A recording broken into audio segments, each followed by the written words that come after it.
Hi, everyone. My name is Natalie Gochner, and this is Both Sides of the Aisle. I represent the political middle, what I call the productive middle, and have on the political right John Dougal. Hey, good to be with you. And on the nice to hear you're productive. Yeah, and on the political left, Shireen Gorbani. Also productive. Hello. Happy to be with you. And listeners, it was so nice to hear. Now I'm forgetting the person's name, but we received a note from somebody during the fund drive that sent us an email.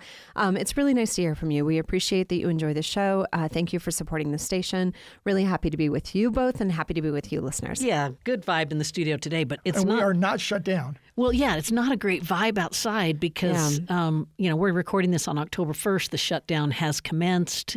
Our listeners, most of them will hear this tomorrow, maybe a few days after that as well. But we were recording Wednesday afternoon. Yeah, but my goodness, if we just go up to the 30,000-foot level and think, our poor federal government, can they not do anything right? I mean, at this point, they're borrowing too much. You know what they can do well? They can waste money and waste time. Okay, yeah. Everything out their mouth is something divisive about the extreme left, or the extreme right. Yeah. Even federal department websites at the .gov, address are politicized. Yep. And our military, which we'll get to. Yeah, I'm just so frustrated, Shireen. Yeah, it's incredibly frustrating. What I am seeing, though, I would say that I'm proud of is Democrats largely saying it is not okay with us for this Republican administration, for the Trump administration and his backers in Congress, which include all of our representatives in the Senate and in the House, to strip health care away from millions of Americans to make it more expensive in a time when costs are exploding for everyday working folks in this country. And they're using their political pressure. And it'll be interesting to see how long they last and if they're able to get any concessions. I would just say what's difficult about this administration is even if they do get agreements or promises from Trump, they can count on him breaking them. Mm-hmm. Yeah. John, what would you add? Do you think it's going to move much? I don't know. Okay. I don't. I think a lot of Americans just see it more for show. Yeah, on both sides of the aisle, and therefore it's like, whatever. Well, so the big question to political observers is who's going to get the blame for this, and typically the party in power gets the blame, but Democrats they've made a choice here to take this to the extreme in the sense that there was a bill that would have given more time, kind of work through this, and they didn't support it. And I'm going to say, if you're a Republican, you're blaming the Democrats. And if you're a Democrat, you're blaming the Republicans. And that's just how it's going to shake out. Well, I will say it was kind of interesting to see Rand Paul come over and vote with the Democrats against this continuation, right? Yeah. So there are folks still with principle, even though it may be principles I fundamentally disagree with. So you wanted to cut the spending. You didn't want to increase it. Let's make some predictions. It's dangerous when you're recording ahead of time. But how long does this last? What are you all seeing? Because the conventional wisdom is it gets so painful to both parties that they eventually come to the table and figure it out and let the chips fall where they may. I think the longest one we've had was like in 2013. 2017, I think, was 35 days. It was the Trump 1 administration. Okay, painful. But 35 days, that's quite a while. That's long. Yeah, that's long. I mean, the painful part, I think, was more for the employees who were not getting paid during that period of time. That's right. Yeah. From an economic perspective, and especially those that were required to work and not get paid. It's usually a nothing burger in the sense that it's just short enough that it doesn't create a shock for the economy, and the compensation to the federal employees eventually comes, and so their spending recovers. But here's my big rub. We're at a critical time in economic decision making, and we need data about jobs, unemployment, inflation.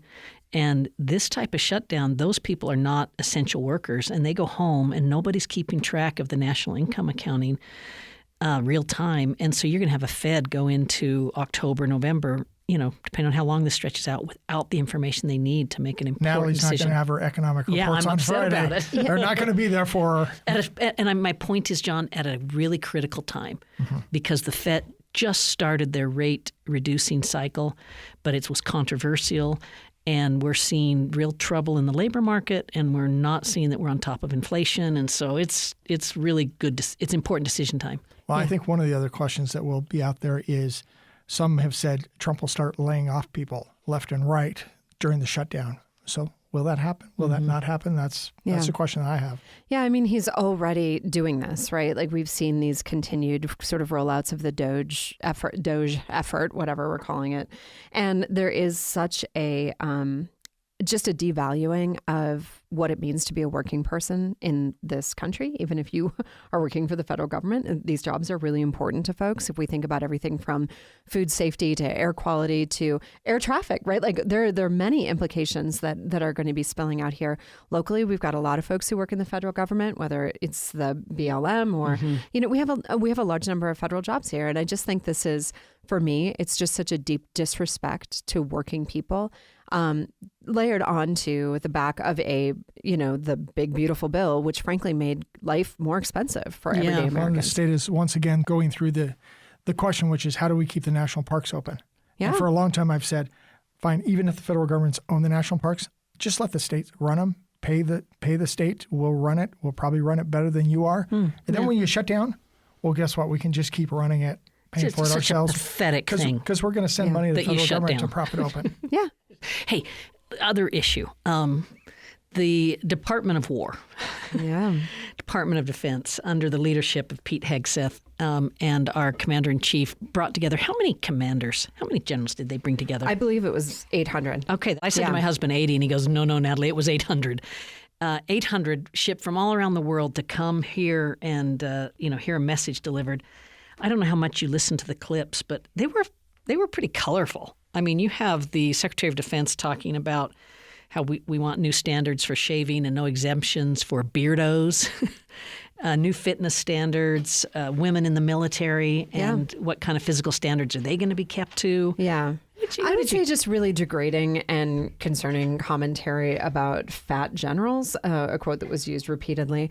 I think for me from the president. Yeah. That was Commander-in-Chief. From Hegseth. I think the thing that was most disturbing to me were the comments from our president, who said, basically, I said to Pete, quote, "We should use some of these dangerous cities as training grounds for our military."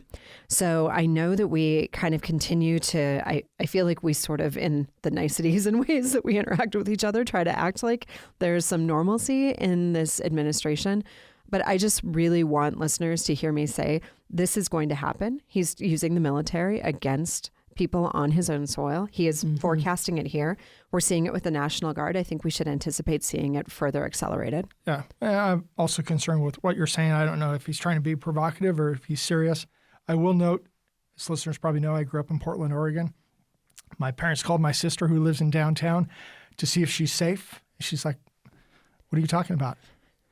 And they said, "Well, it's all over the news." And she's like, "Yeah, stop listening to the news. It's just fine." Isn't that interesting? Yeah. I had a brother drive past. He said there were like 30 people at a protest. It was pretty impotent. John, in this, speech where the president goes for over 45 minutes, and it sounded like it was mostly a stump speech, that you brought people from a stump speech in which there's no reaction from the audience because they can't go cheer them or anything like that. That's where I'm going. What do you think's going on in these leaders' heads? Because if I know one thing about the military, it's high character, it's high standards, it's discipline.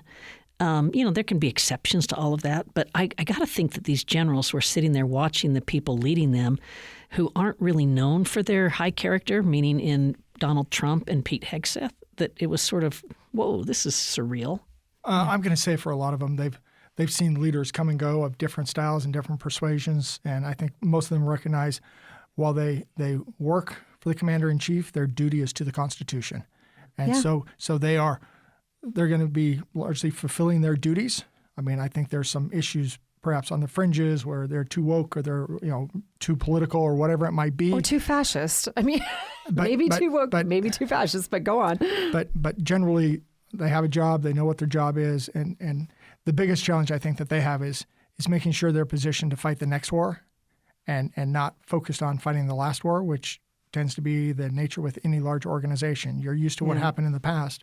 You're not well prepared for what's coming in the future. Yeah, I think this is just deeply concerning. And I will just also add, I think it must feel pretty disrespectful to see Donald Trump up there seeking adoration, applause from these individuals, a person who is a draft dodger, has not served this country.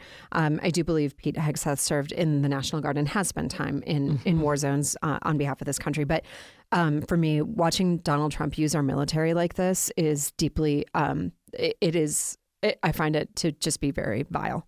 I'm going to say Pete Hegseth's message, though, to a certain extent, is going to be welcomed by a lot of Americans. There are Americans that are thinking that we are not well positioned, that we're too focused on all sorts of other distractions and not really on war fighting. Yeah, or we want defense. a warrior mentality. We want the warrior mentality. I just always have to talk about Tammy Duckworth when we have this conversation, who serves in the United States Senate and gave significantly of her own body defending this country.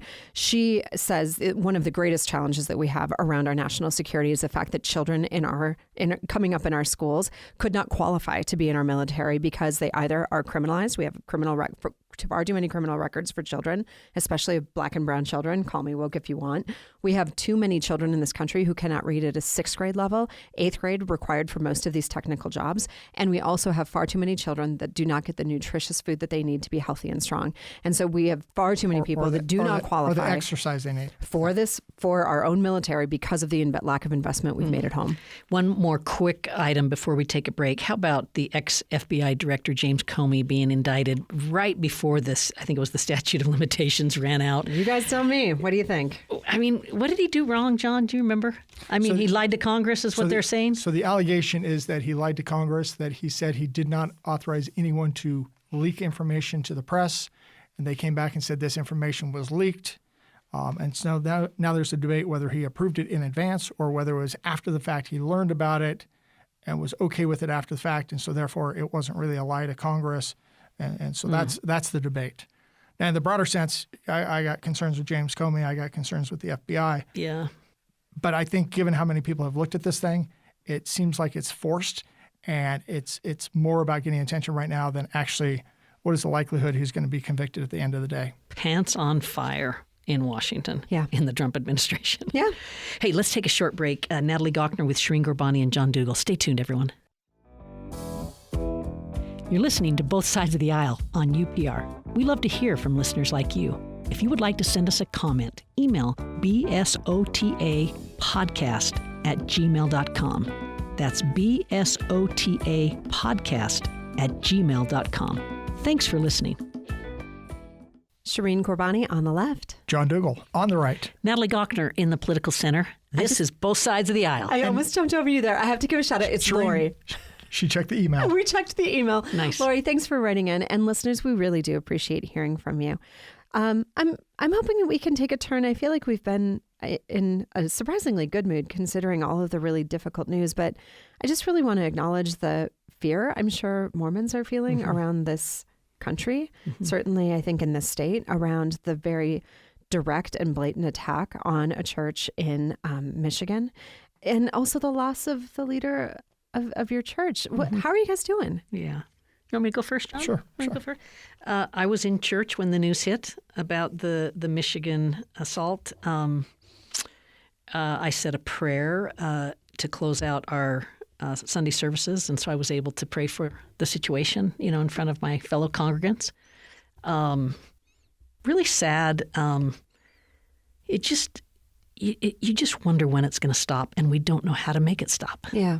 So those are some. I would love to say something more about the prophet in a minute, but as far as the Michigan shooting, it was the timing and just the horror of it. The timing. I mean, you're in the middle of church, you're worshiping, and all of a sudden this violent attack takes place. And I have a different sister that used to live up in the Detroit area, so not too far, and had some friends that were, new folks in this congregation, and so just tragic. And then to hear that this individual it sounds like it was motivated hatred of Mormons. Yes. Yeah, so intentionally targeting, and you're there worshiping, and this is not what you expect.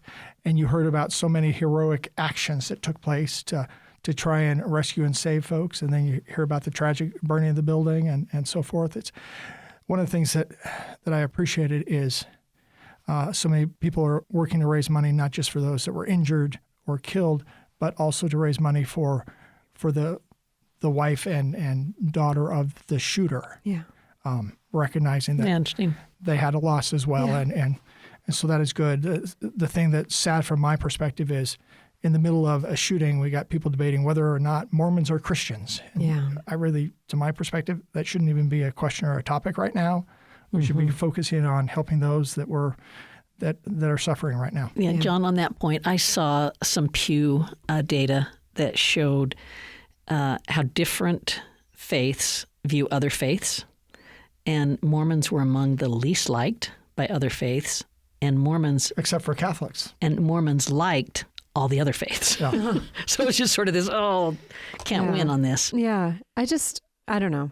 I live next door to a ward, and I saw the news come in, and I have to say, just immediately thought of my neighbors in there gathered in prayer and how deeply just heartbreaking it is that we can't gather in our places of worship safely. Well, I love the Babylon Bee. They had a little thing. Somebody coming with some food to a neighbor said, Mormons respond to attack by continuing to be amazing kind to everyone. Yeah, goodness. Good Mormons. All right. Well, so this sort of theme of, division, political violence, all those kinds of things, it carries on because you have Governor Cox up at Utah State University this week, and he's speaking in Charlie Kirk's place, along with some others who kind of make a moment out of this visit. And our governor gets booed. This is the previously scheduled Turning Point USA that Charlie would have been at. Utah State University. Yeah, that Charlie would have been at, but our governor gets booed. Yeah. Ouch, John. I mean... to be expected. Really? Yeah. I mean, so where I'm thinking, okay, so you didn't like the way he responded when what he was responding to is this has got to stop? What did they want him to do? I think it was more just booing because of past history and stuff. I mean, Charlie Kirk said some things that weren't very kind about, the governor. And so this is kind of the audience he's going into. And you've got various folks that don't like him for, as governor or stances he's taken in the past. And so it doesn't surprise me. I don't think it has anything to do specifically with anything he said at this event. Yeah. It's just the broader dynamics around. And I agree with that. I just don't agree with what are they thinking in booing this man? He was on 60 Minutes on Sunday. I hope some of you watched that. Watch it on YouTube if you haven't watched it. This is a big moment. I've staffed a governor who's been on 60 Minutes. It's a serious deal when you're on 60 Minutes. The viewing audience is huge. But how many of the folks that are in attendance are actually watching the show that you're watching? I expect more out of ourselves. That we need to understand what's motivating our governor to speak with such, empathy and dignity about the situation our nation finds itself in. Well, and here's the kicker: if you're speaking to a crowd, if they're cheering or they're booing, you get energy back from the crowd. It feeds you. Mm-hmm. The best way to respond to someone you don't like as a speaker is to be silent and sit on your hands. Mm-hmm. Just no reaction. Yeah. That is the hardest thing to speak to. Shereen, let's get your voice on this a little bit. I think I had a moment of relief when I found out that Mike Lee wasn't going to make it. I do think it would have been more interesting to see Mike Lee, who frankly falls more into, I think, undeniably into the more divisive rhetoric that we're seeing celebrated by folks who largely engaged and appreciate the turning point space. Mm-hmm. I wonder what it would have been like to see Cox in that space with him. I have to say, what I think this is, though, to me, is while we have been hearing the right things from our governor, I just keep going back to this. To me, right, like actions without deeds are like rushes and reeds, right? I need to see what it actually means to be a repairer. Mm-hmm. What does it actually mean to be a leader? And I frankly continue to see him support policies and positions that I think are detrimental to the state. And as a woman in this state, it's frustrating. You use the term repairer. Yeah. For me, that's biblical. Is it biblical for you? Is it biblical? Yeah, maybe it is. In Isaiah, it talks about being a repairer of the breach. Yes. Yeah. That's kind of where you're getting it from. Yeah. I love it. Oh, yeah. Okay. Yeah. That's great. And I think it just is going to take more conviction and courage than I've seen from our governor. Mm-hmm. Okay. But, he keeps showing up. Yeah, and that matters. Okay, let's go to another issue. This is the Harvey Milk Boulevard in Salt Lake City that we've got a Utah legislator who wants to rename it Charlie Kirk Boulevard. And I think he just wanted to take Harvey Milk off of it first, and then this has come along and he's thought this is a better replacement. Instead. Shereen, remind our listeners who Harvey Milk is. So Harvey Milk was one of the first openly gay, maybe the first actually, but certainly of a major city. San Francisco. Council person in San Francisco, then, mayor. And then I actually always think about the movie Milk, which if you haven't seen it, highly recommend it, but was gunned down for who he was, for being queer. And I think is a person who led with a lot of love, a lot of dignity, a lot of sense of other people's humanity, really caring for those in his community, regardless of, kind of where they came from, which stands, I would say, in pretty stark opposition to the kind of rhetoric that we're seeing out of spaces like Turning Point. And I would just, at the base level, say that this is the kind of work that should happen at a city level. But Representative Trevor Lee simply cannot keep himself out of these moments that only fuel division and add gas to the fire, right? Yeah. He can do this in his own city. If he wants to run for city council or be the mayor of the city he lives in, go have at it. You want to go talk to folks in Orem where this event happened, where Charlie Kirk was assassinated, please do. But you can stay out of our city with that. John, I wanted to get your comments on it, because I was where Shireen ended is kind of where I was, and that is that there might be a place where this is appropriate at Charlie Kirk Boulevard, but I don't think it's this street. Well, I'll be blunt. When it was first named Harvey Milk Boulevard, I wasn't sure what Harvey's connection was with Salt Lake and why they were naming a street after him. Part of that is because I didn't see the connection there, and part of that just comes from the perspective, which is too often when we name buildings or roads or things after people, then we get into this whipsawing back and forth, and we're going to take that name off and we're going to replace it with another name. So I'm reluctant to do that, except in the rarest of occasions. So I don't see what the connection is with Charlie Kirk on this street here. Go ahead and take the name off Harvey Milk here. Go ahead somewhere else. If you're going to do Charlie Kirk, then do it where it makes sense. Somewhere else where it makes more sense. I will say Stan Penfold is someone I'm a good friend with. He was a Salt Lake City council member. He's the one I think that carried this name change. But he did say that doing this, in his quote, just feels so spiteful. Yeah. That sounds just like Stan Penfold to me. Yeah. He's just very even keel, understands things, and just like, why are you doing this? Yeah. Yeah. And I'll just say, we have a Rosa Parks Boulevard. We have an MLK Jr. Boulevard in Salt Lake City. We don't have an explicit connection to those individuals either. But what we do have is a legacy of leadership, of courage, of bravery. Harvey Milk is part of that. Yeah. And I'm happy to say that some of my favorite businesses are on Harvey Milk Boulevard here in Salt Lake City. We should talk about congressional maps, John. We've got the legislature picking these maps in just a few days here. Right, have you looked at them? What are you seeing? I looked at them. We talked a little bit about this, but one of the things, communities of interest, is really hard to know. There's various communities of interest that legislators don't have that information in front of them as they're drawing maps. The maps that I saw split. Salt Lake County has to be split. It's too big for one congressional district, but it's not split more than twice in any of the maps that I saw. That's progress. That's progress. So. Yeah, so listeners, you have until October 5th to provide feedback, and you can go to redistricting.utah.gov and jump in and give feedback. I will say it's not very phone friendly, so I suggest doing it on a computer. But leave it to Shireen to know that. Jump in and do it. Yeah. All right. Let's save the last minute or so of the program to just talk about the passing of the LDS prophet. Yeah. Shireen, I'm going to give it to you to ask me and John any question or whatever. I don't know. How do you guys want to handle this? I would just ask, what for you stood out as a particular piece of his legacy that you think is important for people to hold on to in this moment? He spent a lot of time working, if you will, to reach across the aisle, not politically, but religiously as well as racially. And so those are big legacies from my perspective. Yeah. All these partnerships with the NAACP and the like.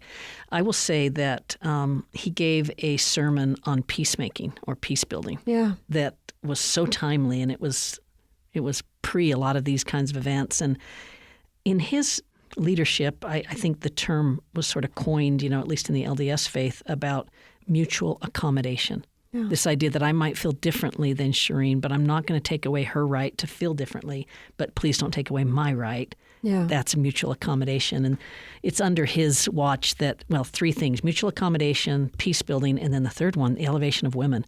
And he's given many sermons on how to respect women in your life. So what happens next? So what is the progression here? So the quorum of the 12 apostles get together and basically designate who will be next in terms of prophet and president of the church, and we know that will be Dallin Oaks. Based on tradition, it's the senior apostle. Sure. Okay. And he's a former Dallin Utah Oaks. Supreme Court justice. Yeah. Very educated, highly thought of judicial mind. Right. Viewed as more conservative versus, I think, President Nelson was viewed as more liberal or moderate. It will be interesting. But oftentimes those prophets temper their views when they're in this new position. And Feels like that's role. been going on for a while for me with President Oaks. But another way, Shireen, for someone outside the faith to understand it is you've got 12 apostles and then you've got 3 in the first presidency. So there's 15 we're talking about. With the death of one, now you've got 14. So they got to go find a new one. So who will that be? Yeah. That's a big deal to me. And then who will they call up into the leadership, into the 3? So you know that Dallin Oaks will be there, but who will be the other 2? Will Irene stay? Who will they bring up? And I'm betting that President Holland gets that tap. Wow, betting. Do you Well, really bet on? Okay, I just know it's I'm been a guessing. heavy week. It's been a heavy week, and my thoughts Yeah. have certainly been with you, and certainly with a larger community. Yeah, and it's important to the community just to know that the LDS faith, just think of it like a big enterprise here, and who leads it's important to everyone, not just to the members. Okay, that's a wrap, everyone. Thanks, everyone, for listening. Shireen Gorbani, John Dougal, and Natalie Gochner. Programs produced by the great Anthony Scoma. Thanks, everybody, for listening.